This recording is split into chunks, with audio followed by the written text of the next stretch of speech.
విభక్తుల ప్రత్యయాల గురించి తెలుసుకుందాం. విభక్తులు పదాల మధ్య అర్థ సంబంధాన్ని ఏర్పరచుకోవడానికి ఉపయోగించే పదాలను విభక్తులు అంటారు.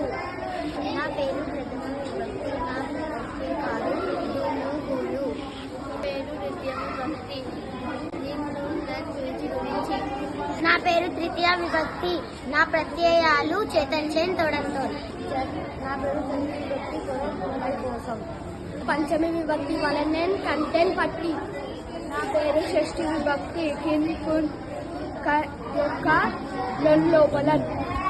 నా పేరు సప్త విభక్తి. నా పేరు సమయ పదమ విభక్తి. ఓ కోయి ఓయి పిల్లలు ఇవాళ మనము ఇప్పుడు ప్రత్యయాల నుంచి ఫస్ట్ వన్ది తెలుసుకుందాం. ఫస్ట్ క్వశ్చన్, రాముడు మంచి బాలుడు. రాముడు మంచి బాలుడు. డు అనేది ఏ ప్రత్యయం? అది ఏ విభక్తి? బాధ వల్ల దుఃఖం వస్తుంది. వల్ల వల్ల అనేది ఏ ప్రత్యయం, ఏ విభక్తి కిందకి వస్తుంది? పంచమి విభక్తి. Very good. నెగిత కోసం అన్వేషణ జరిగింది. సీత కోసం అన్వేషణ జరిగింది. ఇందులో కోసం అనేది చెప్పండి, ఏ విభక్తి అది? Very good. జ్ఞానేంద్రియాల చేత గ్రహిస్తాం.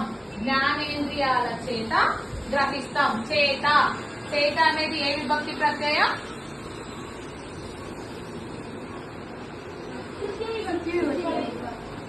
తృతీయ విభక్తి.